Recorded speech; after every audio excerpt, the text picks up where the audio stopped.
নমস্কার। গল্পকথক রীতি audio story চ্যানেলে আমি রীতি চলে এসেছি আবারও এই উপন্যাসের তৃতীয় পর্ব নিয়ে। আজ বৃহস্পতিবার, শুভ দিন। চকমকি ডাঙ্গা থেকে পাত্রপক্ষ এসেছে বেলা 12টায়। পাত্র নিজে আসেনি, তার বাবা ও মা, এক পিসি ও এক জ্যাঠা। দলটি ছোটই বলা যায়। অনেক সময় এই রকম দলে বাচ্চা কাচ্চারাও আসে। পিছনের দাওয়ায় চাটাইয়ের ওপর হাতে বোনা আসন পাতা হয়েছে। আজ এদিকেই অন্য কর্ম উপলক্ষে এসেছিলেন আদিনাথ চৌধুরী। তারপর বন্ধু দিবাকরের বাড়িতেই থেকে গেছেন। দিবাকর লাজুক মানুষ, আদিনাথই যেন কন্যাপক্ষের প্রধান। অল্পক্ষণের মধ্যেই যথাসম্ভব সাজিয়ে আনা হলো পদ্মাকে। তার বিধবা দুই বোন রইল সম্পূর্ণ আড়ালে। কোনো শুভ কাজে বিধবাদের তো মুখ দেখাতে নেই। গত 1 বছর ধরে অনেক বাড়ি চলছে এই মেয়ে দেখা পর্ব। নতুনত্ব কিছু নেই, ফলাফলও অনেকটাই জানা, তবু গত্যন্তর নেই এই ছাড়া। ছেলের মা, পিসি সব প্রশ্ন করতে লাগলেন। ছেলের বাবা তামাক টানতে লাগলেন চুপচাপ। জ্যাঠাবাবুটি এই বাড়ির কটিঘর কন্যাপক্ষের দখলে, কতখানি জমি, উঠোনের আম গাছটির আম মিষ্টি কিনা, এইসব কথাই জানতে চাইলেন। পদ্মা এমনিতে জেদিও মুখরা, কিন্তু এখন সে খুবই শান্ত অবনতমুখী। প্রতিটি প্রশ্নের উত্তর দিয়ে যাচ্ছে। যখন তাকে বলা হলো, একটু হাঁটো তো মা, তখন সে সবাইকে ঘিরে এক পাক হেঁটে এলো। অর্থাৎ দেখানো হলো সে খোঁড়া নয়, পেটে অতিরিক্ত মেদ নেই, ইত্যাদি ইত্যাদি। তুমি কি কি রান্না জানো? এর উত্তরে সে গড়গড় করে বলে দিল, নিম বেগুন, লাউ ঘণ্ট, ডুমুরের ঝোল, মাছের কালিয়া, পুঁটি মাছের টক। এক মহিলা জিজ্ঞেস করলেন, তুমি ভাতের ফ্যান গালতে জানো তো? তখন সে একটু ইতস্তত করতেই তার মা সৌদামিনী বললেন, আগে হ্যাঁ, ও মেয়েই তো রোজ আমাদের ভাত রেঁধে খাওয়ায়। ও চলে গেলে আমাদের খুবই অসুবিধে হবে।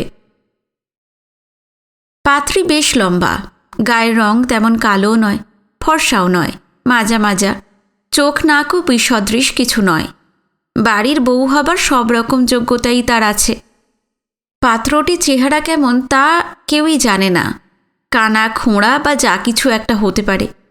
সে ক্লাস 8 পর্যন্ত পড়েছে। গঞ্জের বাজারে এদের একটা কাপড়ের দোকান আছে, সেইখানেই সে বসে। পাত্রীর বাবা বেশি কথা বলেন না, তাই আদিনাথই মেয়ের যোগ্যতার কথা বোঝাচ্ছেন। আমাদের এই মেয়ে বড় লক্ষ্মীমন্ত, বড়দের কথা সবসময় শুনে চলে। পাড়া প্রতিবেশীরাও এই মেয়েকে ধন্য ধন্য করে। খুব সুন্দর গানও গায়। না মা, একখানা গান গাও তো। তাতেও আপত্তি না জানিয়ে পদ্মা একটা শ্যামা সঙ্গীত শুনিয়ে দিল। আমার সাধ না মিটিল, আশা না পুরিল। সে গান শোনার পর অপ্রাসঙ্গিকভাবেই পাত্রের বাবা প্রশ্ন করলেন, এই বংশে কেউ পাগল আছে? আদিনাথ বললেন, না না, অতি শুদ্ধ বংশ। আমি আপনার ছেলের সঙ্গে ওর কুষ্টি মিলিয়ে দেখেছি, একেবারে রাজজোটক হবে। নকিপুরের রাজারা নিয়মিত আমাকে ছক দেখাতে আসেন। এই তো গত মাসে ওদের ছোট ছেলের কুষ্টি বানিয়ে দিলাম। আদিনাথ চৌধুরী যে এই এলাকার একজন বিশিষ্ট ব্যক্তি এবং তার কথার যে ওজন আছে, সেটা তিনি বোঝাতে চাইলেও পাত্রের পিতা তা গ্রাহ্য করছেন না। মা ও পিসি আরও কিছু পরীক্ষার পর বললেন, মেয়ে আমাদের পছন্দ হয়েছে, এবার আপনারা কথা বলুন। সবাই জানে পাত্রী একেবারে কুরুপা বা খুঁতো না হলে পছন্দ হওয়া না হওয়াটা আসল ব্যাপার নয়। আসল কথা তো এবার শুরু হবে। আদিনাথ জিজ্ঞেস করলেন, আপনারা কবে নাগাদ দিতে চান? আমরা তো এই অঘ্রাণেই দেব ঠিক করেছি। এখন দেনা পাওনায় যদি মিল হয় তা শোনেন মশাই, আমি কিন্তু এক কথার মানুষ, দরাদরি পছন্দ করি না। সোনা লাগবে 30 ভরি, নগদ 1500, 30খানা প্রণামী, পাত্রের জামা জুতো আপনারা যেমন ভালো বোঝেন দেবেন। আর ধরেন ওই 50 জনের মতন বরযাত্রী হবে, তাদের নৌকো ভাড়া। দরজার আড়ালে পদ্মার মা আঁতকে উঠলেন। দিবাকরের মুখখানাও কালো হয়ে গেল। আদিনাথ বললেন, আহ, এই পক্ষের তো তেমন সামর্থ্য নেই। কন্যাটি একটি রত্ন, এইটুকুই বুঝে দেখেন। ভাদুরী মশাই এবার আদিনাথকে অগ্রাহ্য করে দিবাকরের দিকে চেয়ে বললেন, তা আপনারা কি দেবেন ঠিক করেছেন? দিবাকর শুকনো গলায় বললেন, আমার 4 মেয়ের বিয়ে দিয়েছি, একেবারে সর্বশান্ত অবস্থা। কন্যার মায়ের হাতের 4 গাছা চুড়ি অবশিষ্ট আছে, আর ওই প্রণামের 10খানা। ও, তা অনেক বেলা হলো, এবার ওঠার ব্যবস্থা করলে হয় না? আদিনাথ বললেন, বাদুড়ি মশাই, 4 কন্যার বিবাহ দিতে হয়েছে, একবার বুঝে দেখুন এই বাজারে। ভাদুরী মশাই এবার একটু কঠোরভাবেই বললেন, চৌধুরী মশাই, আমিও কিন্তু 2টি কন্যার বিয়ে দিয়েছি। সে বিয়েও বিনা মাগনায় হয়নি, যথেষ্ট সম্পত্তি খসে গেছে। এখন নিজের ছেলের বিয়েতে কিছুটা উসুল করে নিতে হবে না? আরে মশাই, এই দুনিয়াটাই তো চলছে দেওয়া নেওয়ার ওপরে, তাও তো আমি নগদ বেশি চাইনি। তিনি বলেছিলেন যে তিনি দরাদরি করতে চান না। আসলে সেই ব্যাপারে খুব উৎসাহ। দিবাকরের যে একেবারেই অত উঁচুতে ওঠার সামর্থ্য নেই তা বুঝে গিয়ে অপমান করতে লাগলেন খুঁচিয়ে খুঁচিয়ে। 30 ভরি সোনা কমিয়ে বড় জোর 28 ভরি করা যায়, আপনারা বলছেন 4 ভরি। বলেন কি করে এমন কথা? আদিনাথ এতক্ষণ বিনয়ের অবতার সেজেছিলেন, এইবারে স্বমূর্তি ধরলেন। তিনি বললেন, বাদুড়ি মশাই, আপনারা কি এখান থেকে বাড়িতেই ফিরবেন, না অন্য কোথাও যাবার কথা আছে? মানে? না মানে, শুধু কি এখানেই মেয়ে দেখতে এসেছিলেন, নাকি এরপরে অন্য কোথাও যাবেন? হ্যাঁ, একবার ওই দাউদপুরেও ঘুরে যেতে হবে। এখানেও কি পাত্রী দেখার ব্যাপার আছে? তা আছে বটে, এক ঘটক ধরেছে খুব করে, তাই যেতে হবে। তাহলে আর আপনাদের আটকানো ঠিক হবে না, বেলা বেশ হলো। দিবাকর চমকে উঠে কিছু বলতে যাচ্ছিলেন, আদিনাথ হাত তুলে তাকে থামালেন। এই অঞ্চলের নিয়ম হচ্ছে, দুপুরে কোনো অতিথি এলে পাত্রপক্ষের মতন বিশিষ্টজন হলে তো কথাই নেই, তাদের জন্য দ্বিপ্রহরের আহার্যের ব্যবস্থা করতে হয়। নৌকো ভাড়া দেওয়াও আবশ্যিক। এদের জন্য রান্না চাপানোও হয়েছে। আগে তো দেওয়া হয়েছে শুধু 2টি করে রসগোল্লা। দিবাকরকে বাধা দিয়ে আদিনাথ আবার বললেন, শুধু শুধু ওদের দেরি করিয়ে লাভ কি, তাই না? মাঝের পাড়ায় যেখানে হাট বসে, সেখানে একটা হিন্দু হোটেল আছে, খাঁটি ব্রাহ্মণ রাঁধুনি, আমি জানি। ওখানেই আপনি ভাড়ার নৌকো পেয়ে যাবেন। ভাদুরী মশাইয়ের চোখ মুখ লাল হয়ে গেল। তিনি স্ত্রীর দিকে তাকিয়ে বললেন, এই যে, ওটো ওটো, এখন আর মুখে পান দিতে হবে না।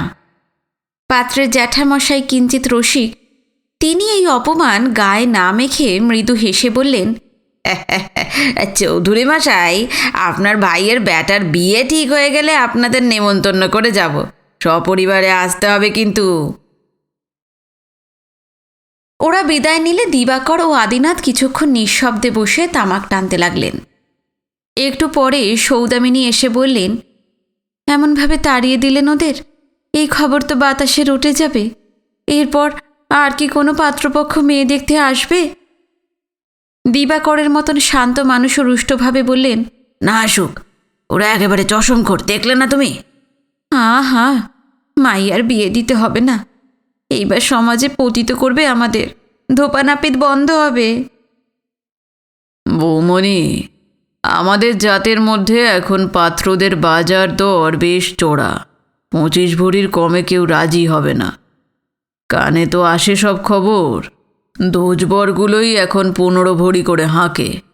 সৌদামিনী কপালে চাপড় মেরে বললেন, সোনা তো সবই গেছে, তাইলে আর আমাদের মেয়ের বিয়ে দেওয়ার তো কোনো উপায়ই নাই, অথচ এই সমাজ তো আমাদেরই দুষবে।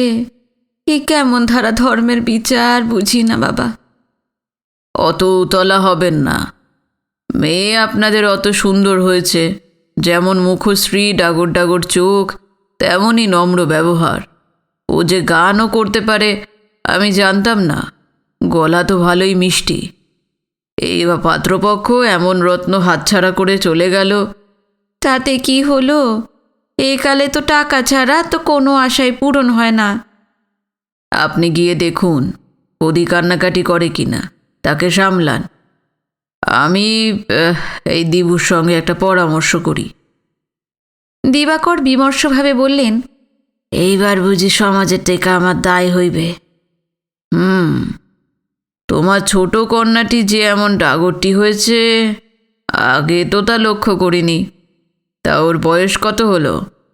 এই 14-15 হবে বোধহয়। বন্ধুর কাছে বয়স কমিয়ে বলে লাভ কি বলো? কুষ্টিতে কত দেখলাম যেন। ওরে বাপরে, 17। সপ্তদশী কন্যা একেবারেই পিতৃগৃহে অপালনীয়া। বন্ধু বলো তো, যে কন্যার পিতা প্রায় সর্বশান্ত, পাত্রপক্ষের খাঁই না মিটিয়ে সে যদি বিয়ের ব্যবস্থা করতে না পারে, বস্ত্র অলংকার তাছাড়া একগুচ্ছের বরযাত্রী আসে, তারা গান্ডে পিণ্ডে খায় আর কত নষ্টই করে, তাহলে সেই মেয়ের বাপ আর মেয়েরই বা কী গতি হয়? যতটা অধোগতি হবার তাই হবে। আর একটা উপায় আছে, মনে মনে সেই মেয়ের সঙ্গে শ্রীকৃষ্ণের বিয়ে দিতে হয়। তাতে অবশ্য কোনো খরচ নেই।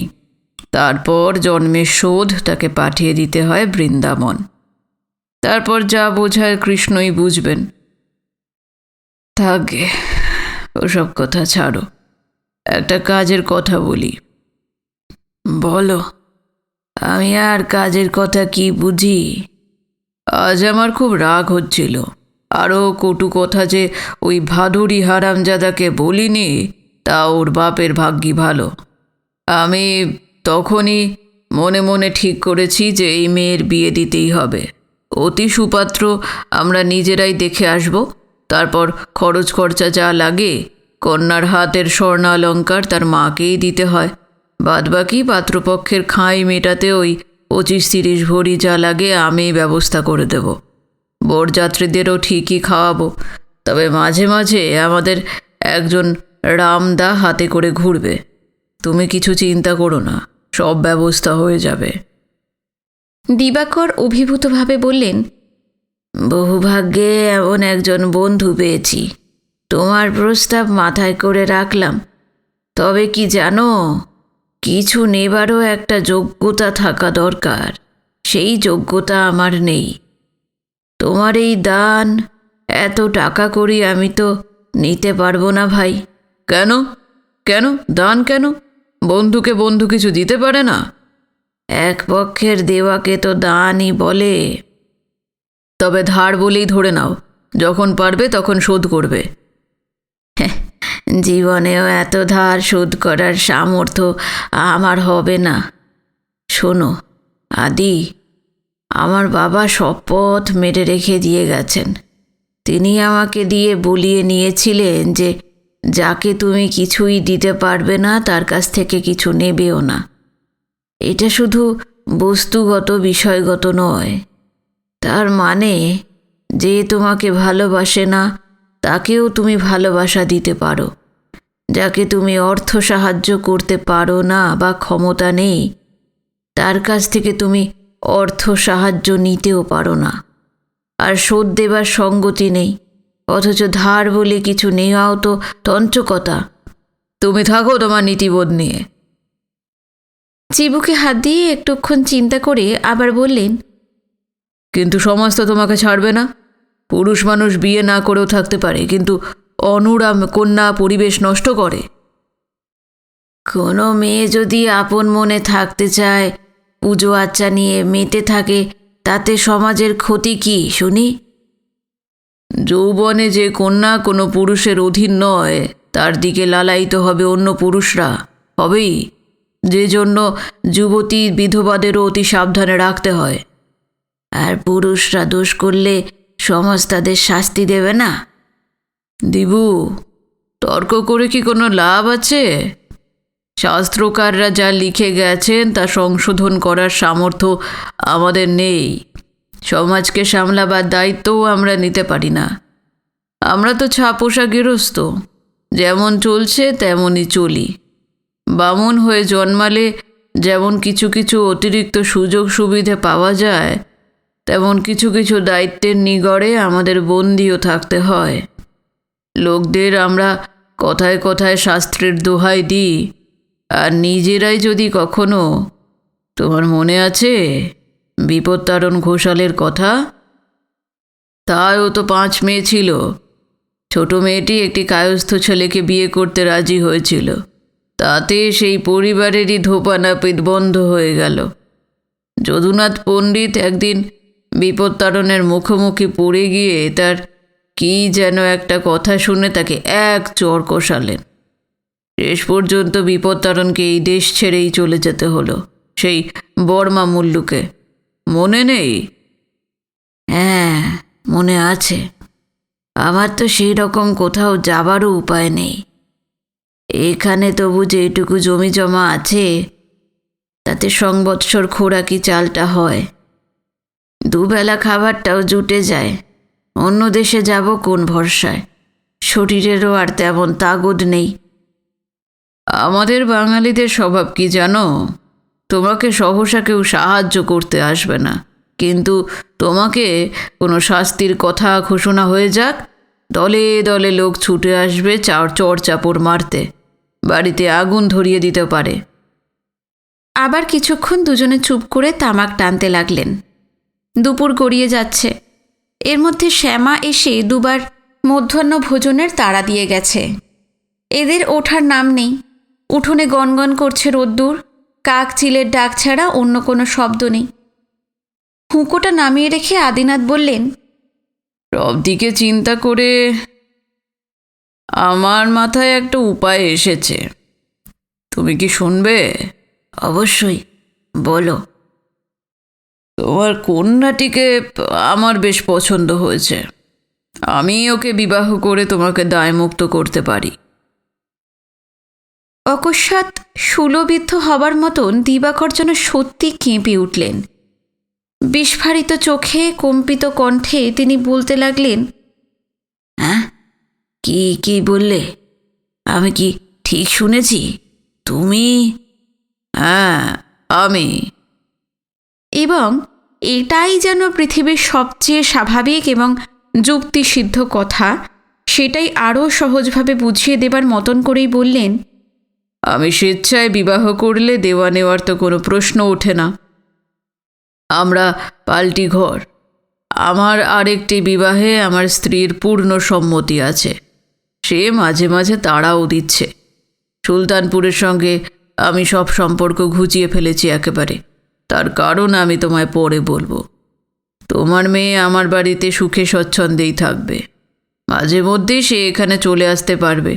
তুমিও তাকে দেখে যেতে পারবে যখন খুশি। একটুক্ষণ হতবাক হয়ে রইলেন দিবাকর। তারপর যেন অতি কষ্টে কিছুটা মনোবল সংগ্রহ করেই বললেন, তার বদলে যদি তোমার ছেলের সঙ্গে। আমার ছেলে? কোনটা? কোন ছেলে? তোমার ছোট ছেলে মানিক। মানে সাহস করে বলতে পারিনি।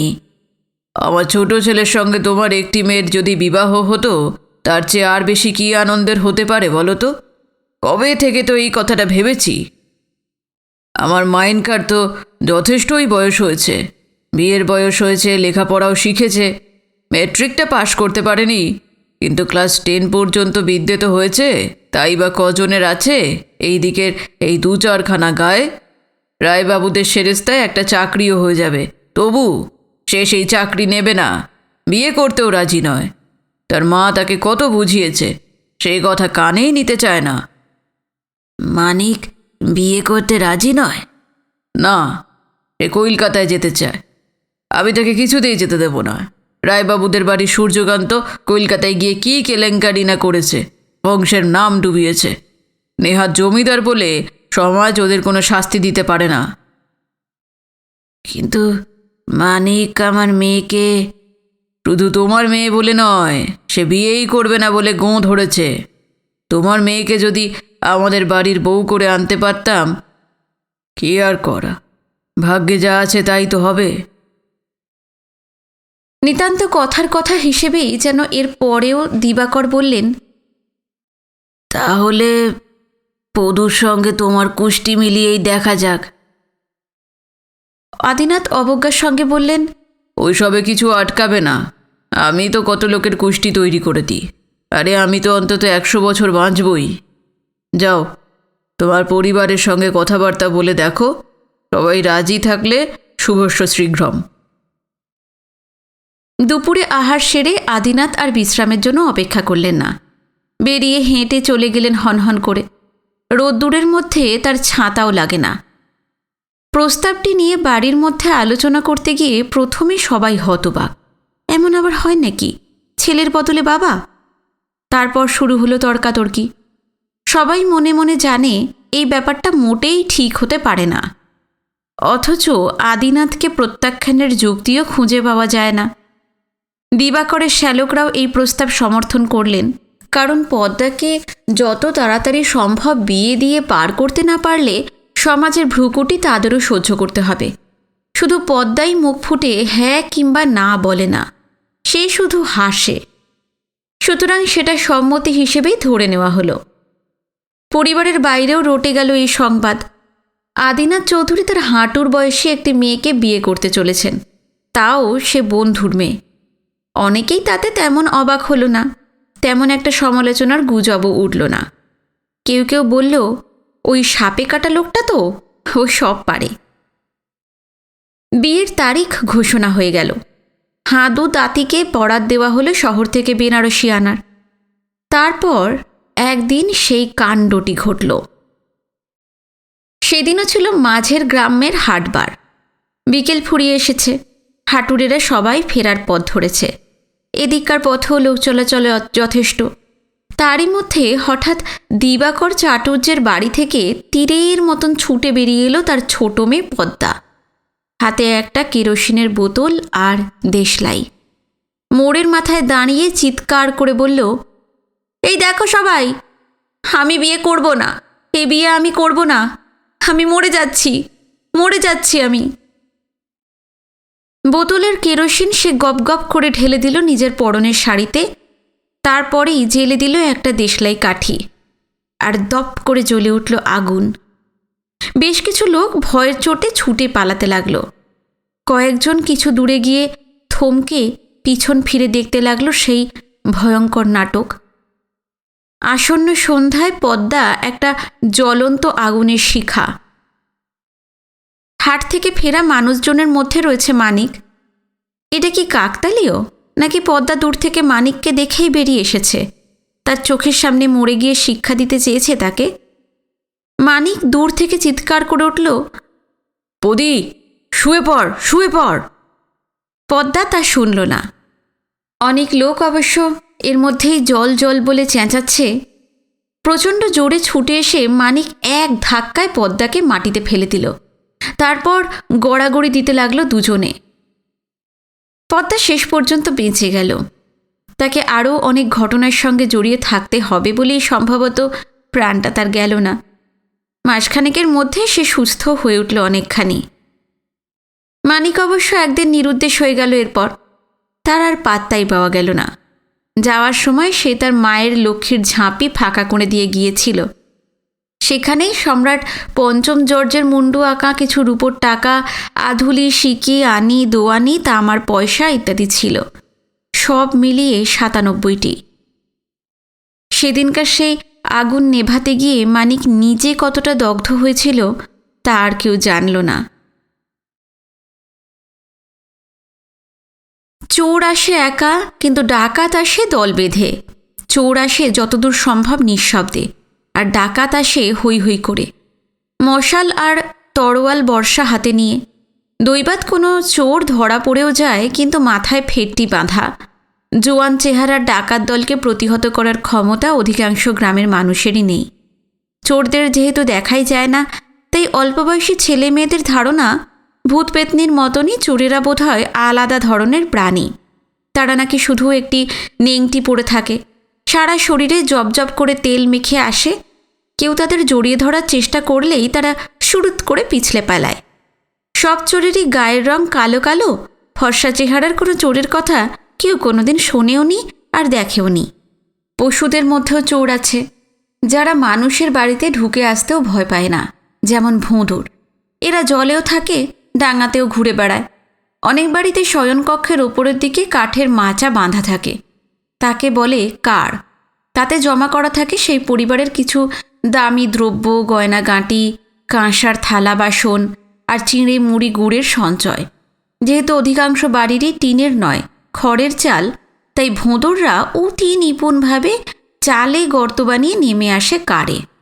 তবে তারা ঘটাংঘটর ঝনঝন শব্দ আটকাতে জানে না, তাই সেই শব্দে বৃষ্টি বা শীতের আরামের রাত না হলে কোনো কোনো গৃহস্থ জেগে উঠতেও পারে। জেগে উঠলেও তেমন কিছু সুরাহা নেই। কোনো ভোঁদড়কে বন্দি করার সাধ্য আজও কেউ দেখাতে পারেনি। এক প্রবল গ্রীষ্মের রাতে আদিনাথ চৌধুরী বিছানায় শুয়ে ছটফট করছিলেন। বুকে পিঠে বিন্দু বিন্দু ঘাম, মাথায় বিদ্যুতের মতন চিরিক চিরিক। মাসের পর মাস নারী সম্ভোগহীন জীবন তার আর সহ্য হচ্ছে না। তিনি আছেন খাটের ওপর, মেঝেতে তার স্ত্রী রেণুকার বিছানা, তার ক্ষয়ে যাওয়া রুগ্ন শরীর এবং ছোঁয়ারও অযোগ্য। মায়া লাগে। কারে ঘটর ঘটর শব্দ শুনে আদিনাথ তন্দ্রা ভেঙে পুরোপুরি জাগ্রত হলেন। কিন্তু উঠে না বসে তিনি চেঁচিয়ে বললেন, এই কে রে? কে ওখানে? যা যা, হুস হুস। আর ঠিক তখনই বাইরে কে যেন তারস্বরে চেঁচিয়ে উঠল, চোর চোর বলে। এটা এই বাড়ির ছোট ছেলে মানিকের গলা। তার চিৎকারে জগা আর তার এক দাদা জেগে উঠল বটে, কিন্তু এক্ষুনি তো চোরকে তাড়া করার কোনো উপায় নেই। এমনিতে অমাবস্যার রাত, বাইরে ঝিমঝিম করছে অন্ধকার, কিছুই দেখা যায় না। এই বাড়িতে সন্ধ্যের পর রান্নার কাজ সব সারা হয় কুপি জ্বালিয়ে। তার বড্ড মোটা মোটা শিখা, সন্ধ্যের পর আর বেশিক্ষণ চলেও না। এই বাড়ির একটিমাত্র হ্যারিকেন বাতিটি সব কাজটা শেষ করার পর রাখা থাকে আদিনাথের ঘর সংলগ্ন দাওয়ায়। কেরোসিনের দাম দিন দিন বাড়ছে, তাই নিভিয়ে রাখা হয়। কারোর যদি অসহ্য অবস্থার চাপে বাহ্যি পেচ্ছাপ করতে যেতেই হয়, তখন সেই হ্যারিকেনটা নিজে জেলে নেবে। তাও কি সহজ কাজ নাকি? প্রায় ওই সময় দেশলাইটা খুঁজে পাওয়া যায় না। অন্ধের মতন সেটাকে হাতড়ে হাতড়ে বের করতে হয়। ভাগ্যবশত সেটা পাওয়া গেলেও লণ্ঠনটা জ্বালতে জ্বালতে কিছুটা সময় লেগেই যায়। আর চোরেরা কি এমনই ভ্যাবলাকান্ত যে মানুষের সারা শব্দ পেয়েও ধরা দেবার জন্য সেখানে বসে থাকবে? মানিক উত্তেজিতভাবে বলল, গরমের জন্য বাইরে একটু এসেছি, যদি একটু বাতাস পাওয়া যায়। ওই জামরুল গাছটার নিচে দাঁড়িয়েছি, হঠাৎ কে যেন আমার গায়ে একটা ধাক্কা দিয়ে চলে গেল। দেখা তো যায় না, তবু যেন মনে হলো সে গেল ওই গোয়াল ঘরের পিছন দিকে। হ্যারিকেনটা জগার হাতে। সবাই ছুটল গোয়াল ঘরের দিকে। বলাই বাহুল্য, সেখানে কেউ নেই। তবু অনেকক্ষণ খোঁজাখুঁজি চলল। চোর তার কিছুটা চিহ্ন রেখে গেছে উঠোনে। একটা ভাঙা সুটকেস, একটু দূরে একটা জামা কাপড়ের বোঁচকা, একটা ছেঁড়া সোয়েটার। এইগুলো কি সে ভয়ের চোটে ফেলে গেছে, না প্রয়োজনীয় নয় বলে ফেলে চলে গেছে? আর কি কি সে নিতে পারে? কাল সকাল ছাড়া তা বোঝা যাবে না। আদিনাথ অন্যদের সঙ্গে দৌড়োদৌড়িতে যোগ দেননি। দাওয়াতেই দাঁড়িয়ে আছেন, স্বামী বিবেকানন্দর মতন বুকের ওপর আড়াআড়িভাবে দুই হাত রেখে।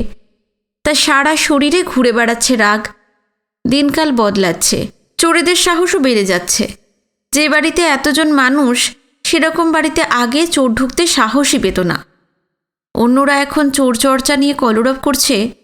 আদিনাথ গম্ভীর কণ্ঠে বলে উঠলেন, জগা, তুই এদিকে আয়। কাল থেকে তুই সারা রাত বাড়ি পাহারা দিবি, আর ঘুমোতে যাবি সকালবেলায়। 10টা-11টার আগে কেউ তোরে ডাকবে না। এই কাজের জন্য রোজ 1 গিলাস দুধ তোর জন্য বরাদ্দ হইল। জগাকে আদিনাথ তো বটেই, অন্য গুরুজনও যেমন খুশি আদেশ করতে পারে। কোনো প্রতিবাদ করার কথা তার মাথাতেই আসে না। সে এগিয়ে এসে বলল, রাত্র জাগরণের আমার কোনো অসুবিধা নাই, সকালেও ঘুমাবো না। সাত সকালে আপনার জন্য দুধ আর মধু এনে দিবে কিডা? আর দুপুরবেলা মামু, আমি কি সঙ্গে একখান লাঠি ফাটি রাখতে পারি? তা তো রাখবি। গোয়ালঘরে 3খানা লাঠি আছে, তার একটা বেছে নিবি। আর 2টো লাঠিও গোয়ালঘরের বদলে বাড়ির মধ্যেই লুকিয়ে রাখা উচিত। আদিনাথের সঙ্গে তার কনিষ্ঠ পুত্রটির বাক্যালাপ কয়েকদিন ধরেই বন্ধ আছে। তিনি মানিকের ওই কথার গুরুত্ব না দিয়ে বললেন, যাও, এখন সকলটি শুইতে যাও। যে যার মাথার বালিশের কাছে ফিরে গেল। বাকি রাতটা মানিকের চোখে ঘুমিয়ে এলো না। ভোরের আলো ফুটতে না ফুটতেই সে বিছানা ছেড়ে চলে এলো বাইরে। বড় দাওয়াটার একটা খুঁটিতে হেলান দিয়ে জগা অঘরে ঘুমোচ্ছে। সেদিকে তাকিয়ে মানিক একটু হাসল। রান্নাঘরে একগোছা নিমডাল জমা করা আছে, তার থেকে একটা নিয়ে সে দাঁতন করতে করতে পুকুর ধারে চলে এলো। এই নরম আলোয় গ্রাম্য প্রকৃতিকে কি সুন্দরী না দেখায়। মানিক পদ্য টদ্য লেখে না, তবে তার কিছুটা সৌন্দর্যবোধ আছে। একটা ঘাসফড়িং ঘাটের পাশে একটা রক্তজবা গাছের ফুলে এসে একবার বসেছে, আবার কয়েক মুহূর্ত পরেই উড়ে যাচ্ছে, আবার ফিরে আসছে। এই দৃশ্য তো যেখানে সেখানে যখন তখন দেখা যায় না, কিন্তু কেউ সেই দিকে ফিরে তাকাবার যোগ্যই মনে করে না। তবে মানিক সেদিকে নির্নিমেষ চেয়ে থাকে। তার মনে হয়, এই যে ফড়িংটার বসা আর উড়ে যাওয়া, আবার বসা আবার উড়ে যাওয়া, এরকম কেন হয়? হয়তো এর মধ্যে কোনো বার্তা আছে, তাকে সেটা শুনতেই হবে। আকাশ এখন অনেকাংশেই নির্মল, শুধু পশ্চিম দিকে জমেছে কালো মেঘ। সেই দিক থেকেই উড়ে আসছে এক ঝাঁক বক। ওরাই প্রথম আসে। একজন দুজন করে পুকুরের 3 দিকে একটা নির্দিষ্ট জায়গায় বসে। তারপর সারাদিন চলবে তাদের খাদ্য সন্ধানের সাধনা। কিছুটা দূরে মুসলমান পল্লীর দিক থেকে ভেসে আসে মোরগের ডাক। প্রতিটি ভোরেই মানুষদের জাগিয়ে তোলার দায়িত্ব ওদের কে দিয়েছে কে জানে। 3 দিকে বকেরা এসে বসে, অন্য দিকটা কেন বর্জন করে কে জানে। পুকুরের জলে মাঝে মাঝে দেখা যাচ্ছে মাছেদের ঘাই। পুরো মাছ দেখা যায় না, তবু অভিজ্ঞ লোকেরা ওই ঘাই দেখেই বলে দিতে পারে কোনটা কোন মাছ। মানিকের ধারণা বড় বড় ঘাই মেরে ঢেউ তোলে কাতলা মাছেরা, কারণ তাদের মুড়োটাই অন্য সব মাছের থেকে বড়। আগামীকাল থেকে ভোরবেলা মানিক আর এই পুকুর ঘাটে বসবে না, তাকে চলে যেতেই হবে। 8 ঘন্টা পরেই মানিক ছোট্ট একটা পুঁটুলি হাতে নিয়ে বেরিয়ে পড়ল বাড়ি থেকে। এখনও কেউ জাগেনি। সোজা রাস্তাটা চলে গেছে বটতলায়, সেখানেই এই গ্রামের শ্মশান। তারপর 2টো রাস্তা 2 দিকে। ডান দিকের রাস্তাটায় মানুষের বসতি খুব কম, ক্রমে 2 দিকেই মাঠ আর একটি দহ। সেখানে রাস্তাটার অস্তিত্ব কল্পনা করে নিতে হয়। মানিক সেই রাস্তাটাতেই গেল। খানিক বাদে বাড়ির সবাই যখন সংসার ধর্মে মেতে উঠবে, তখনও কেউ মানিকের অনুপস্থিতি নিয়ে মাথা ঘামাবে না। মানিক তো প্রায়ই ভোরে কিংবা মাঝরাত্রিরে যেখানে সেখানে চলে যায়। কারোর কাছ থেকে অনুমতি নেবারও প্রশ্ন নেই। দুপুরবেলা যে যার সময় মতন ভাত খেয়ে যায়। বেশি বেলা হলে হয়তো তার পিসি একবার প্রশ্ন করবে, মাইনগাটা গেল কোথায়? এই প্রশ্নেও কেউ গুরুত্ব দেবে না। মানিক প্রায়ই তার বন্ধু টন্ধুর বাড়িতে 2-3 দিন করে থেকে আসে, সেখানেই খায় দায়। মাঠের দুধারে এখন বীজতলা রোয়া চলছে। আগে ধানের চাষি হতো বেশি, এখন চাষিরা ঝুঁকেছে পাটের দিকে। এখন ধানের মূল্য কোনো কোনো বছরে কমে যায়, তাতে বড় ক্ষতি হয়। কিন্তু পাটের চাহিদা দিন দিন বেড়েই চলেছে। এদিক সেদিকে গজিয়ে উঠছে চটকল। মাদারীপুরেও নাকি একটা চটকল শুরু হবার কথা শোনা যাচ্ছে।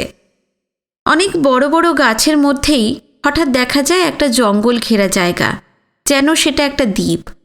ওইসব গাছ কেটে কেন ওখানেও ফসলের চাষ হয় না তা মানিক জানে না। জমির মালিকানা কার সেই সম্পর্কেও তার কোনো ধারণা নেই। দূর থেকে জায়গাটাকে মনে হয় মরুদ্যানের মতন। বেড়াটারা নেই, তাই যে কেউ ওখানে গিয়ে ইচ্ছে মতন বসে থাকতে পারে, আবার ঘুমানোও চলে। মানিক অনেকক্ষণ হেঁটেছে, তাই সে মাঠের মধ্যে নেমে একটা দ্বীপের দিকেই যেতে চাইল। এখানকার কাদা যেন এঁটেল মাটি, পা আটকে আটকে যায়। তবু কষ্ট করে কোনো ক্রমে মানিক সেখানে পৌঁছে গেল। গাছপালার মাঝখানে সেখানে একটা পুকুরও আছে, বেশ টলটলে জল। মানিক আগে উপর হয়ে খানিকটা জল খেয়ে নিল, তারপর ধুতে লাগলো পায়ের কাদা। উপরে এসে একটা ঝোপ মতন দেখে মানিক সেখানে ল্যাটা মেরে বসতে যেতেই শুনতে পেল গর গর আওয়াজ। একটু দূরে একটা ঝোপ থেকে মুখ বার করে আছে একটা জন্তু। শেয়াল নাকি? না না, অন্য কিছু। নেকড়ে বাঘ? হ্যাঁ তো, নেকড়েই। এরা সচরাচর দল বেঁধে থাকে। তখন ধারে কাছে কোনো মানুষ দেখলে তার ওপরই ঝাঁপিয়ে পড়ে। একলা কোনো নেকড়ে সচরাচর দেখা যায় না। মানিকের প্রথমেই মনে হলো সেই লাঠিটার কথা। তখন এই রকম কোনো বিপদের কথা তার মনেই আসেনি। দিনের আলোয় ভয়টয়গুলো অনেক দূরে সরে যায়। মানিক গায়ের রোম খাড়া করে দেখতে চাইল নেকড়েদের সাড়া পাওয়া যায় কি না। শ্রবণ উৎকর্ণ। কয়েক মিনিট কেটে গেল, না, কোনো শব্দ নেই। নেকড়েটাও শুধু মাথাটা বার করেই একদৃষ্টিতে চেয়ে আছে মানিকের দিকে। এমনও হতে পারে নেকড়েটা কোনো কারণে খুব আহত, তাই দল ছেড়ে এখানে এসে সে ব্যথা সারাচ্ছে। আহত হিংস্র প্রাণী এক হিসেবে বেশি ভয়ঙ্কর। ওরা মরিয়া হয়ে আক্রমণ করতে পারে, আবার কিছুটা দূরত্ব রাখতে পারলে ওরা লুকিয়ে পড়তে চায়। মানুষ যেমন হিংস্র প্রাণীদের ভয় পায়, হিংস্র প্রাণীরাও তেমনই মানুষকে ভয় পেতে পারে। মানুষের মতন হিংস্র তো আর কেউ নেই। মানিকের একটু একটু খিদে পেয়ে গেছে। এখানে খাবার টাবার কোথায় পাওয়া যাবে? নেকড়েটার ব্যাপারে একটা নিষ্পত্তি না হলে ঝোপ ছেড়ে বেরোবার চেষ্টা করাটাও ঠিক হবে না। মানিক তার ৫ লিটার গিট খুলে প্রথমেই বার করল একটা গোল মাটির ভাঁড়। তার একদিকে একটুখানি কাটা। সেটা নেড়ে চেড়ে দেখল মানিক, তারপর মাটিতে ২-৩ বার ঠুকতে সেটা ভেঙে গেল। তার মধ্যে রয়েছে বেশ কয়েকটা রূপোর টাকা আর অনেক আধুলি, সিকি, দোয়ানি, আনি, তামার পয়সা। এই ভাঁড়টা মায়ের লক্ষ্মী ঝাঁপির পাশে থাকে। মানিক সেসব গুনতে শুরু করল। মাঝে মাঝে মুখ তুলে নেকড়েটাকে একবার করে দেখে নিচ্ছে। সব মিলিয়ে ৪৩ টাকা ৮ আনা ২ পয়সা। আর একটা ছোট কাগজের বাক্সতে রয়েছে মোটা মোটা ২ গাছা সোনার চুড়ি আর কয়েকটা আংটি। এখন সোনার দাম কত চলছে কে জানে, তবু গয়নাগুলো বিক্রি করলে অন্তত গোটা ৩০ টাকা তো পাওয়া যাবেই। মানিক আরও কিছু গয়না পাবে আশা করেছিল। যাই হোক, সব মিলিয়ে মন্দ নয়। এই টাকায় তার অন্তত ৬ মাসের খাই খরচা চলে যাবে। গয়নাগুলো তার মায়ের। মা ২-১ বার কথা প্রসঙ্গে বলেছে যে মানিক বিয়ে করলে নববধূকে তার এই গয়নাগুলি আশীর্বাদী হিসেবে দেবে। মানিক এখন বিয়ে করতে রাজি নয়, তাহলেও এইসবে তো মানিকেরই প্রাপ্য। সে আগে থেকে নিজের কাছেই গচ্ছিত রাখছে, এই যা। সুতরাং এর জন্য তাকে চোরফোর বলা যায় না। মানিক জানে তার মা বেশি দিন বাঁচবে না। অনেক কম বয়স থেকেই মানিক দেখে আসছে মায়ের এই অবস্থা। সদাই অসুস্থ। কেউ কোনো বিষয়েই জানতে চায় না তার মতামত। কেউ দেয়নি তার হাতে সংসারের চাবির গোছা। একটা ভরা সংসারের প্রধান হয়েও সবচেয়ে বেশি উপেক্ষিত এই রমণী। মানিক মাঝে মাঝে তার মাকে সাহায্য করার কথাও ভাবে, কিন্তু কিভাবে তা সে বুঝে উঠতে পারে না। মায়ের সঙ্গে নিজেকে জড়িয়ে নিতেও সে চায় না, তাতে তার ২টো পা বাঁধা পড়ে যেতে পারে। মনে মনে মানিক বলতে লাগল, বিদায় মা, আর বোধহয় দেখা হবে না, তবু তোমার কথা আমি সব সময় মনে রাখব। কাছাকাছি একটা হিংস্র জন্তু বসে থাকলে তো আর অন্য কিছু মনে পড়ে না। সঙ্গে একটা অন্তত লাঠি আনেনি বলে মানিকের খুব আফসোস হলো। যদি একরাশ নেকড়ের পাল এসে পড়ে এখানে, তাহলে কয়েক মিনিটের মধ্যেই তার লীলা খেলা শেষ হয়ে যাবে। তবু মানিকের মনে হলো এইরকম অকিঞ্চিতকরভাবে সে কিছুতেই মরবে না। একটা কিছু বড় রকমের অঘটন না ঘটিয়ে এই পৃথিবী সে ছাড়বে না। এখন তাকে বাঁচতেই হবে। নেকড়েটার দিকে তাকিয়ে সে বলল, আয় না, আমরা দুজনে একসঙ্গে কিছুদিন বাঁচি।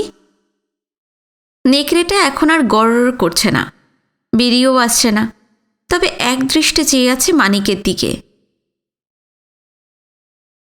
মানিক নিজের বাবা মা ঘরবাড়ি ছেড়ে আসতে বাধ্য হলো প্রধানত ২টি কারণে। তার মধ্যে প্রথমটাই বেশি গভীর। বাবার সঙ্গে তার সম্পর্কটা দিন দিন ঘোরালো হয়ে উঠছে। আদিনাথ খুব আত্মম্ভরী, জেদি মানুষ। তার যে কোনো কথাই এই পরিবারের শেষ কথা।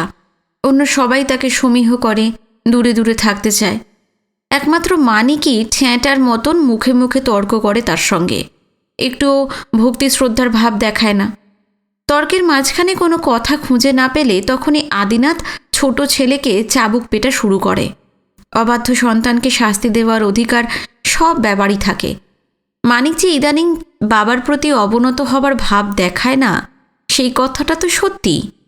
বাবার এক বন্ধুর মেয়ে পদ্ম মানিককে বিয়ে করতে চেয়েছিল। মানিক তাতে রাজি হয়নি। এই মেয়েটিকে মানিক বাল্যকাল থেকে দেখে এসেছে। একসঙ্গে ডান্ডাগুলি চোর খেলেছে। ওর সঙ্গে অন্য কোনো সম্পর্কের একটু ইঙ্গিতও তার মনে কখনো আসেনি। পদ্মই মরিয়া হয়ে এসছিল তার কাছে, নিজের মুখে সেই প্রস্তাব দিয়েছিল। পদ্মর বয়স হয়ে যাচ্ছে, মানিকের থেকে মাত্র 2-3 বছরের ছোট, তবু তার বিয়ে হচ্ছে না বেশি পণের টাকা আর সোনার গয়না দেবার ক্ষমতা নেই বলে। মাঝে মাঝেই পাত্রপক্ষ ওকে দেখতে আসে, বেলের পানা আর খাজা গজা খায়, তারপরেই মাথা নেড়ে চলে যায়। পদ্মকে এই অপমান আর সংকট থেকে বাঁচাবার জন্য মানিক তাকে বিয়ে করে ফেলবে, এটা তো ঠিক নয়। মানিক এখন বিয়ে করবে না, ওই সম্পর্কের ফাঁদে আটকা পড়তে সে রাজি নয়। এখন যদি কোনো রাজকন্যার সঙ্গেও তার বিয়ের প্রস্তাব আসে, তাও মানিক এক ফুঁ দিয়ে উড়িয়ে দেবে। তারপর হঠাৎই শোনা গেল পদ্মকে বিয়ে করতে চান মানিকের বাবা আদিনাথ। প্রথমে সবাই অবিশ্বাস করেছিল, যেন এটা রসে ভরা গুজব। তারপর উদ্যোগ শুরু হতে দেখে সবাই হাসাহাসি করল। এখন আবার অনেকে বলাবলি করতে লাগলো মন্দ কি, ওই লোকটার শরীরে সাপের বিষ আছে, তাতে ওর বীর্য ক্ষমতা অনেক বেড়ে গেছে, মেয়েটা তো বেঁচে যাবে। তখন মানিকের মনের অবস্থা খুবই জটিল হলো। এই ঘটনায় মানিকের মতামত কেউ জানতে চায়নি, পদ্মকেও কিছু জিজ্ঞাসা করা হয়নি। যে মেয়েটি তার স্ত্রী হতে চেয়েছিল, সেই মেয়েই এই সংসারে আসবে তার মায়ের ভূমিকা নিয়ে। মানিকের চোখের সামনে সে ঘুরবে ফিরবে, দুজনের চোখাচোখি হবে। এইসব কি মানিক সহ্য করতে পারবে? এর মধ্যে পদ্মর সঙ্গে তার দেখাও হয়নি। দুই বাবার এই পাগলামি সে কি লক্ষ্মী মেয়ের মতন মেনে নিয়েছে? না। হঠাৎ একদিন হাট থেকে বহু মানুষ ফিরছে, রাস্তায় নেমে এসে সবাইকে দেখিয়ে গায়ে কেরোসিন ঢেলে আত্মহত্যা করতে চাইল পদ্ম। এটাই তার প্রতিবাদ। মেয়েটা শেষ পর্যন্ত বেঁচে গেল ঠিকই, কিন্তু তার মুখে ঘাড়ে যদি আগুনের ঝাপটা লেগে থাকে, সে দাগ আর মুছে যাবে না, তাকে কুৎসিত দেখাবে। তাহলে তো তার বিয়ের সম্ভাবনা আরই রইল না। পদ্মর ওই কাণ্ডের পর সব ব্যবস্থাই ভণ্ডুল হয়ে গেল আপাতত, কিন্তু বাবার প্রতি সেই ঘৃণার ভাবটা কিছুতেই মুছে ফেলতে পারছে না মানিক। চাবুকের মার খাওয়া মানিকে সহ্য হয়ে গেছে, সে কাঁদে না, কারোর কাছে দয়া চায় না, নিঃশব্দে মার খেয়ে যায়। তার মা রেণুকা দূরে দাঁড়িয়ে চোখে আঁচল চাপা দেন। এই বাড়িতে তিনি যে একেবারেই অপ্রয়োজনীয়, তিনি কিছুই বলতে পারেন না। 2-1 বার অবশ্য পিসিমা দৌড়ে এসে মাঝখানে দাঁড়িয়ে বলে উঠেছেন, তুই আমাকে মারা দি, ছেলেটাকে এবার ছেড়ে দে, তুই কি ওরে একেবারে মাইরা ফেলাইতে চাস নাকি? তখন মানিক দৌড়ে গিয়ে পুকুরে ঝাঁপিয়ে পড়ে, গায়ে রক্ত টক্ত সব ধুয়ে নেয়। শুধু একবার প্রচণ্ড মারের পর জ্বর এসে গিয়েছিল মানিকের, কবিরাজ ডাকতে হয়েছিল তার জন্য। গত শনিবার কি শুক্রবার, হ্যাঁ শুক্রবারই হবে, মার খাওয়ার সময় হঠাৎ একটা সাংঘাতিক ব্যাপার ঘটল। তা অবশ্য মানিক ছাড়া আর কেউ জানে না, কারণ সেটা ঘটেছে মানিকের মনে মনে। হঠাৎ একসময় মানিকের মাথায় দপ করে জেগে উঠল রাগ, একটা প্রচণ্ড আগুনের গোলার মতন। মানিক ভাবল, শুধু শুধু পড়ে পড়ে মার খাবো কেন? ওই চাবুকটা কেড়ে নিয়ে বাবাটাকেই এবার কয়েক ঘা দিতে হবে। চাবুকটা কেড়ে নেবার জন্য সে হাতও তুলেছিল, কিন্তু তখনই তার মনের মধ্যে কে যেন বলে উঠল, এ কি মানিক, তুমি কি কাণ্ড করতে যাচ্ছ? বাবার গায়ে হাত তুলবে? ছি ছি ছি ছি, উনি তোমার জন্মদাতা, উনি না থাকলে এই পৃথিবীতে তোমার অস্তিত্বই থাকতো না। এই চরম পাপের বোঝা তুমি মাথায় নিও না। যদি কোনো ছেলে বা মেয়ে বাবা কিংবা মাকে প্রহার করে, তাদের স্থান হয় পুণ্যাম নরকের সবচেয়ে নিচে। সেদিন মানিক কোনো ক্রমে নিজেকে সংযত করতে পেরেছিল, কিন্তু তারপরেও মনে হয়েছিল, আবার যদি এই ইচ্ছেটা জাগে, যদি বাবাকে একদিন মেরেই বসে। নিজের ওপরেই সে আস্থা হারিয়ে ফেলছে। সে পাপ পুণ্যের তোয়াক্কা করে না, সেই জন্যই এখন বাবার কাছ থেকে দূরে থাকা দরকার, অনেক দূরে। হয়তো বাবার সঙ্গে তার সারা জীবন আর দেখাই হবে না। মানিক যে স্কুল থেকে গতবার পরীক্ষা দিয়ে ফেল মেরেছিল, সেই স্কুলের হেডমাস্টার রফিকুল ইসলাম তার মনে বড্ড দাগা দিয়েছেন।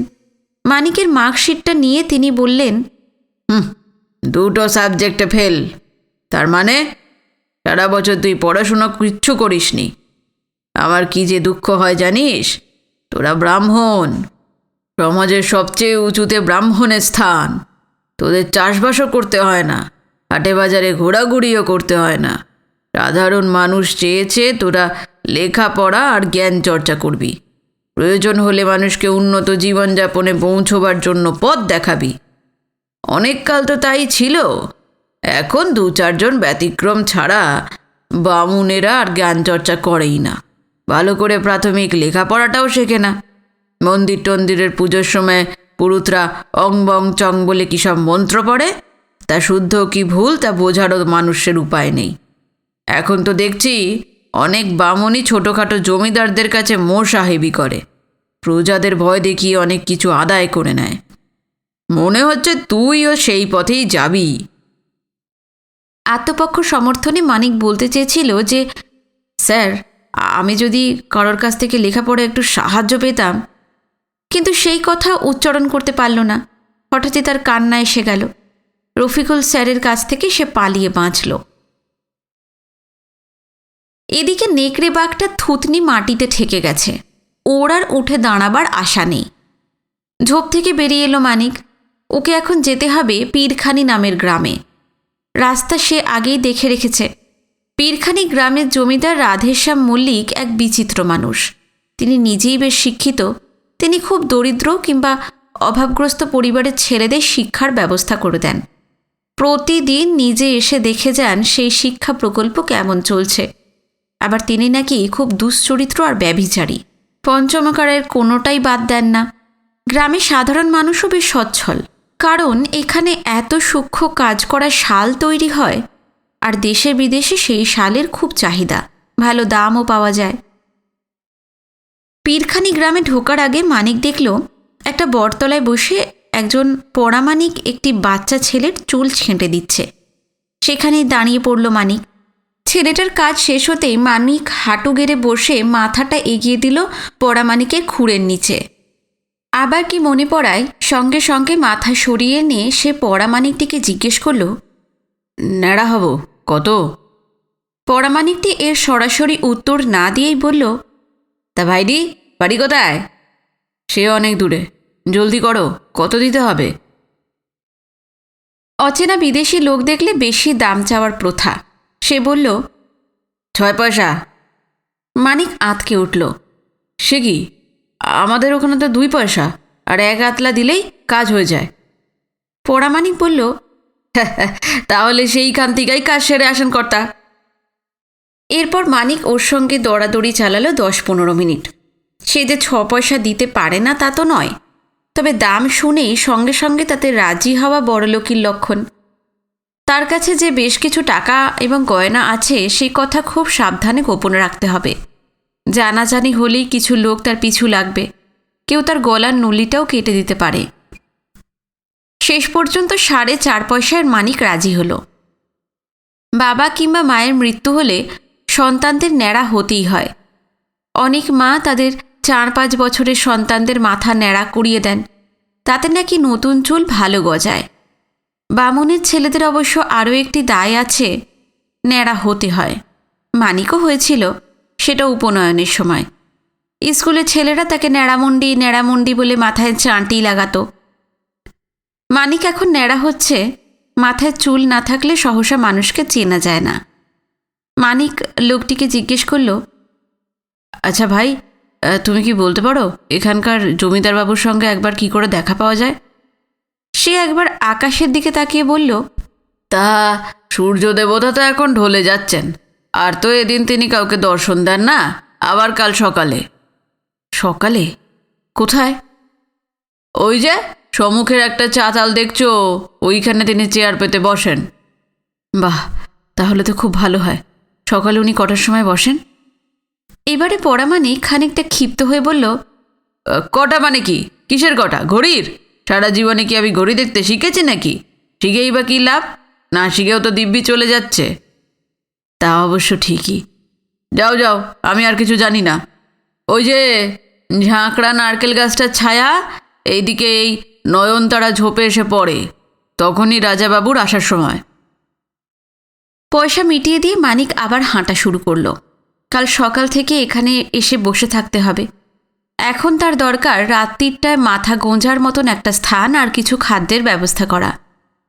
না, এই গ্রামে কোনো সরাইখানা নেই, আছে শুধু একটা মুদির দোকান আর একটা মাংসের দোকান, সেখানেই কেরোসিনও পাওয়া যায়। দ্বিতীয় দোকানটি এখন বন্ধ। মানিক মুদিখানার কাছে গিয়ে দাঁড়ালো এখানকার পরিবেশটা বুঝে নেবার জন্য। লোকে এসে ডাল কিনছে, মশলাপাতি কিনছে, নুন কিনছে, তেল কিনছে, কেউ কিন্তু চাল কিনছে না। তার মানে প্রায় সবারই কিছু জমি আছে, তার থেকে খোরাকি ধান পেয়েই যায়, তাতেই সংবৎসর চলে যায়। আর মাংসের দোকান, এই তল্লাটের কোনো গ্রামে মাংসের দোকান আছে বলে মানিক 7 জন্মে শোনেনি। মাংস তো রোজ পাওয়াও যায় না। উৎসবে বা যাত্রা পার্টি এলে দিলু কামার একটা ছাগল এনে রাস্তার পাশেই কাটে। যতক্ষণ ছাল ছাড়াতে লাগে ততক্ষণ কিছু লোক অতি লোভীর মতন চেয়ে থাকে সেদিকে। তারপর বিক্রি শুরু হতে না হতেই সব শেষ। 8 ঘন্টার মধ্যে ব্যবসা শেষ। তাতে আর দোকান লাগে কিসে? এখানে কি তাহলে প্রতিদিনই মাংস পাওয়া যায়? একসময় খদ্দেররা সব চলে গেলে মানিক সামনে এসে দাঁড়ালো। দোকানের মালিক একজন হৃষ্টপুষ্ট ব্যক্তি, চোখে চশমা। চশমা পরা মানুষ এই দিকে খুবই দুর্লভ, তাও বাবু শ্রেণীর কিছু মানুষ পড়ে। আর এই চশমা এমনি এমনি তাদের মুখেই একটা ব্যক্তিত্ব এনে দেয়। সে বলল, নমস্কার, আপনার এখানে মুসুর ডালের সের কত করে চলছে? চিরাচরিত প্রথায় মালিকটি জিজ্ঞেস করল, তা মশাইয়ের কোথা থেকে আসা হচ্ছে? নিবাস কোথায়? আমাদের গ্রামের নাম চিতলমারি। আপনি সে গ্রামের নাম শুনেছেন? নাম শুনতেই হবে? ওই গ্রামে আহামরি কিছু আছে নাকি? চিতলমারি, বোয়ালমারি, ইলিশমারি নামে তো কত গ্রামই আছে। তা সেই সব জায়গায় কি খুবই মেছো গন্ধ? তা আমাদের গ্রামের কিছু নামডাক আছে বটে। এই জেলার মধ্যে সবচেয়ে বড় রথ আছে। দেশ বিদেশ থেকে কত মানুষ সেই রথ টানতে আসে। মসুর ডাল এখন স্টকে নেই, খেসারি আর সোনামুখ পাবেন। মানিক ডাল কেনার প্রসঙ্গ থেকে সরে এসে বলল, আচ্ছা, এখানে রাত্রিরে থাকার কোনো আস্তানা পাওয়া যাবে? আমি কিছু ভাড়া দিতেও রাজি আছি। হিন্দু না মুসলমান? হিন্দু তো অবশ্যই, আমার বাপ ঠাকুরদা। মুসলমানদের জন্য কিন্তু এখানে এতিমখানা আছে, ওদের জ্ঞাতি গুতি কেউ এলে ওখানেই শোয়। তা হিন্দুদের জন্য কিছু নাই। যদি কোনো গেরস্থ দয়া করে আশ্রয় দেয়। কী কারণে মশাইয়ের এই গ্রামে আগমন জানতে পারি? মানিক বলল, ডাল কিনতে গেলে না, কোথাও আশ্রয় চাইতে গেলে বুঝি এইসব প্রশ্নের উত্তর দিতে হয় আগে? বাবু, আপনি চোর না ডাকাইত, ফেরেববাজ না জালিয়াত, সেটা তো আগে জেনে নিতে হবে না? মানিক তখনই বুঝে নিল যে এই লোকটির সঙ্গে ব্যঙ্গ বিদ্রুপ করে কথা বলায় তার কোনো কাজ হবে না, বরং একে কিছু তোল্লা দিলে অনেক কাজ সহজ হয়ে যেতে পারে। সে এবার খুব বিনয়ের সঙ্গে বলল, মহাশয়, আমি খুবই দিন সাধারণ মানুষ। চোর ডাকাতের কথা শুনলেই ভয়ে কাঁপি। আমি খেজুরের রস আর পাটালি গুড়ের একটা ব্যবসা শুরু করেছি, তাও খুব সামান্য। টাকা তো হাতে নেই, শুরুই করেছি ধার দেনা করে। আমাদের গ্রামের বাড়িতে বসে এই ব্যবসা চালানো তো খুব শক্ত। সবাই ধার চায়, মূল্য দেয় না। তাই নতুন জায়গায় এসে আমার ভাগ্যটা একটু বুঝে নিতে চাই। আপনার মতন মানুষের কাছে যদি একটু সাহায্য পাই। আপনার সাথে আমার এক জ্যাঠামশাইয়ের মুখের খুব মিল আছে, তিনি আমায় এত ভালোবাসতেন। দোকানের মালিক এইসব শুনেও বিগলিত না হয়ে মানিককে কিছুটা তুচ্ছ জ্ঞান করল। তারপর গম্ভীরভাবে বলল, আপাতত তোমার সমস্যা আজ রাতের মতন একটা মাথা গোঁজার জন্য একটুখানি স্থান, তাই তো? আবার বৃষ্টি আসতেছে, খোলা মাঠে তো শুইতে পারবা না। গ্রামের মধ্যে ঘুরে ঘুরে দেখো, যদি অন্য কিছু না পাও এই দোকানের মধ্যে আইসাই শুইয়া পড়ো। আমার 2টা কর্মচারী এইখানেই ঘুমায়। তারপরেই বিচ্ছু বলে কাকে যেন হাঁক দিল। মানিক ধরে নিয়েছিল ওই নামে কোনো দুরন্ত ধরনের কিশোর আসবে। ওমা, এলো এক হাড় জিরজিরে বৃদ্ধ, এর নাম বিচ্ছু। মানিককে দেখিয়ে দোকানি বলল, এই এই মানুষটারে দেখে রাখ, ও আজ রাইতে তোগোর সাথে শোবে, ব্যবস্থা ঠিকঠাক কইরা দিস। তারপর মানিককে বলল, একটা ব্যবস্থা তো হইয়াই গেল। শোনো, মাঝরাতে বাইরে অনেক কুকুর ডাকবে, তাতে ভয় পাইও না আবার। মানিক সেই লোকটির প্রতি খুবই কৃতজ্ঞতা বোধ করল। রাত্রের জন্য একটা আস্তানা ঠিক না থাকলে সারাদিনই মন খুঁতখুঁত করে। যাক, সেটা তো মিটল। মানিক মুখে কিছু বলল না। মালিকের দিকে তাকিয়ে তার মুখটাই এমনভাবে বদলে গেল, দেখেই বোঝা যায় মালিকের কৃপার জন্য সে সারা জীবন ধন্য আর কৃতজ্ঞ থাকবে।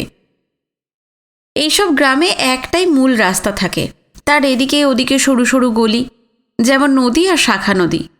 মানিক মূল রাস্তা দিয়ে কিছুক্ষণ হাঁটার পর বুঝতে পারল সে যেন একটা বেশ দর্শনীয় বস্তু। অনেকেই উকি ঝুঁকি মারছে আড়াল থেকে। এই রকমভাবে রাস্তা দিয়ে হেঁটে গেলে কিছুই লাভ নেই। মানুষের সঙ্গে কথাবার্তা না বলতে পারলে কিছু জানা যাবে না। মাঝে মাঝে বাচ্চা ছেলেদের খেলার দৃশ্য ছাড়া আর কোনো মানুষই চোখে পড়ে না। কোনো একটা বাড়িতে কড়া নেড়ে দেখবে কি? মানুষের সঙ্গে আলাপ করার চেষ্টার মধ্যে তো দোষের কিছু নেই, তবে কোন বাড়ি? মানিক ঠিক করল, এরপর হাঁটতে হাঁটতে সে মনে মনে 20 গুনবে। তারপর যে বাড়িটি চোখে পড়বে সেইখানেই সে যাবে। মাঝে মাঝে কিছু ঝোপঝাড় ফাঁকা জায়গা, এরই মধ্যে এক একটা বাড়ি আসে। 20 গোনার পরেই একটা বাড়ি। সেই বাড়িটির সামনের দেওয়াল টেওয়াল বেশ পরিচ্ছন্ন। একতলা টিনের চাল, পিছন দিকে দেখা যাচ্ছে আকাশে ঘনিয়ে আসা কালো মেঘ। বেশ কয়েকটা প্রজাপতি ওড়াউড়ি করছে সেখানে। মানিক দরজাটায় মৃদুভাবে একটা কিল মারতেই সঙ্গে সঙ্গে দরজা খুলে গেল। সেখানে এক তরুণী দাঁড়িয়ে। তার আবার ওপরের পাটির একটা দাঁত নেই, চোখ দুটিও সামান্য টেরা। সে খুব উত্তেজিতভাবে বলল, এসেছিস? এত দেরি করলি? শিগগিরই আয় ভেতরে। সে মানিকের হাত ধরে টেনে ভেতরে নিয়ে এলো আর সঙ্গে সঙ্গে দরজাটাও বন্ধ করে খিল তুলে দিল। তারপর আবার বলল, খুব তাড়াতাড়ি সেরে নিতে হবে, খোল খোল, সব কিছু খোল। সে তার শাড়িটা খুলে ফেলতে লাগলো। শাড়ির নিচে আর কিচ্ছু নেই। ঘটনার আকস্মিকতায় মানিক এমনই ঘাবড়ে গেল যে একটা ঢোক আটকে গেল তার গলায়। তারপর সে বলল, এ কি আপনার কিছু ভুল হচ্ছে। কিন্তু মেয়েটি তার কথার কোনো গুরুত্ব দিল না।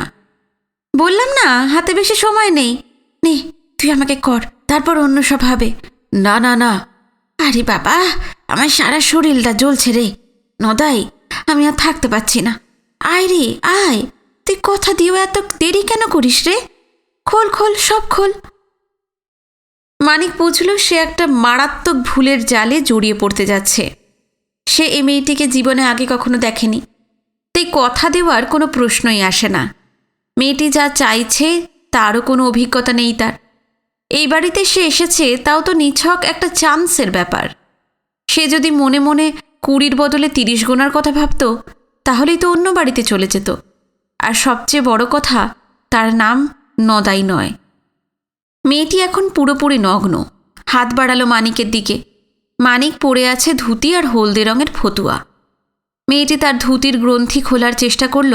মানিক বলল, না না, এসব আমি কিছুই করতে পারবো না, আমায় মাফ করুন। কেন পারবি না হারামজাদা?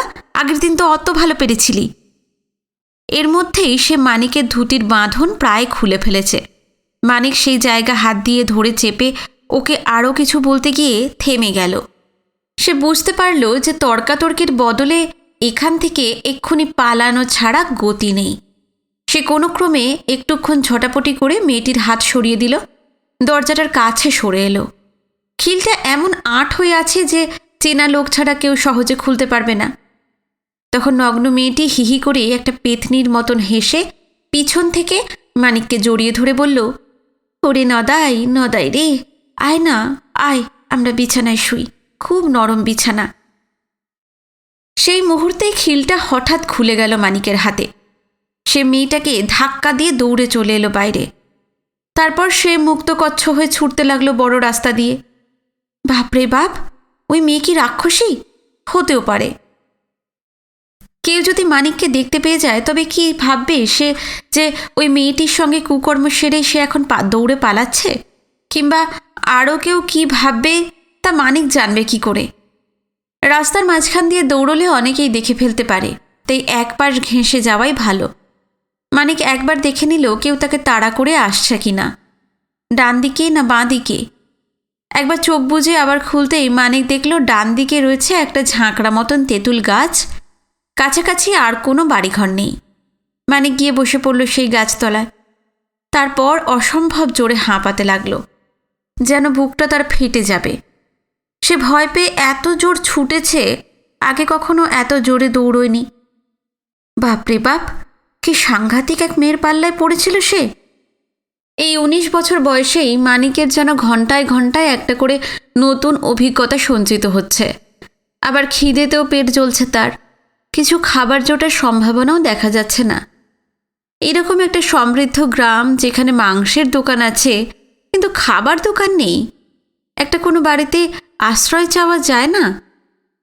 তারপরেই সে শিউরে উঠল। অন্য বাড়ি, সেখানে আবার কি কাণ্ড ঘটবে কে জানে। সন্ধে হয়ে আসছে, এখন তো এমনিতেই কোথাও গিয়ে কিছু চাওয়া উচিত নয়। মানিক এবার উল্টো দিকে ফিরল। দৌড়ে নয়, মাঝারি গতিতে পা চালিয়ে সে একসময় পৌঁছে গেল সেই মুদিখানাটার সামনে।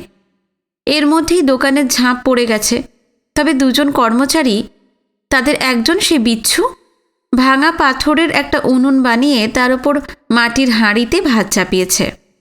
টকবক করে ফুটছে সেই ভাত। মানিক দুবার জোরে জোরে শ্বাস নিল। ভাত রান্নার গন্ধ যে এত মধুর হয় তা সে এতদিন জানেনি। তার মনে হচ্ছে কতদিন যেন সে ভাত খায়নি। এরা কি তাকে একটুখানি ভাগ দেবে? সে বিচ্ছু বুড়ো তাকে দেখে বলল, হ্যাঁ বাগা, একখান বিড়ি দে তো। আমি তো বিড়ি খাই না। আমি তো বিড়ি খাই না। এই ভঙ্গিপুত, তুই বিড়ি খাস নাকি খাস না তাকে এটা জানতে চায়। আমাকে জন্য তোর কাছে বিড়ি রাখস না কেন? মানিক চুপ করে রইল। সেই বুড়ো আবার বলল, তুই এখনই শুয়ে পড়তে চাস? যা যা, ভিতরের ঘরে গিয়ে হাত পা চাটাইয়া শুয়ে পড়। আর শোন, ডাইন দিকের দেওয়ালের ধারটা আমার, তারপর এই খ্যাপাই চণ্ডীর। এছাড়া তোর যেখানে ইচ্ছা সোগা। খ্যাপাইচণ্ডী নামের ছেলেটি একবার মানিককে দেখল। এরপর তো ভাত চাওয়ার কোনো প্রশ্নই ওঠে না।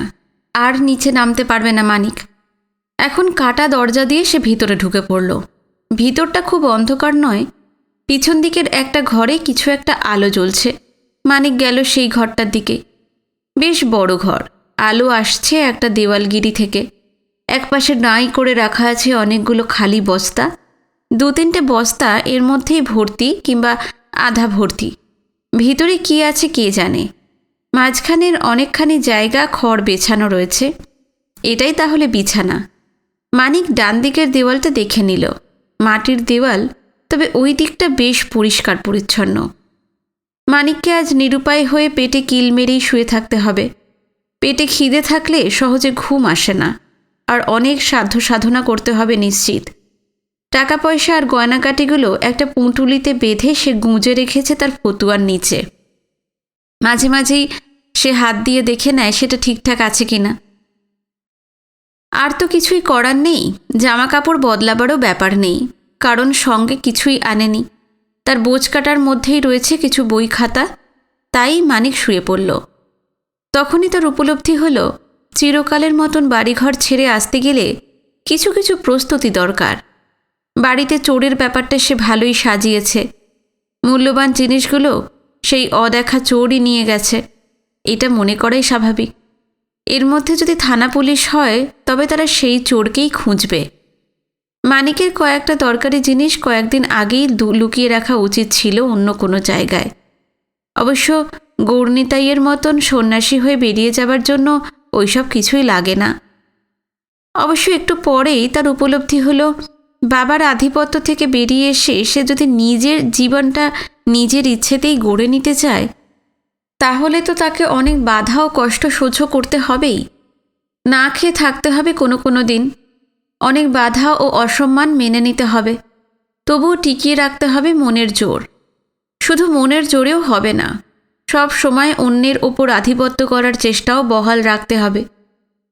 এইসব কথা চিন্তা করার পরেও মানিকের খিদের জ্বালাটা আরও বেড়ে গেল এবং অন্য দুজন ফিরে আসার অনেক আগেই মানিক ঘুমিয়ে পড়ল। সারাদিন এমনিতেই অনেক হাঁটাহাঁটি হয়েছে, তাই শরীরে মনেই ক্লান্তি জমে আছে। মাঝরাত্রিরে একবার তার ঘুম ভেঙেছিল। তখন সে যেন শুনতে পেয়েছিল পাশের দুজন যেন কুস্তাকুস্তি করছে। মানিক তার মাথায় নিতে পারল না, ঘুমিয়ে পড়ল আবার।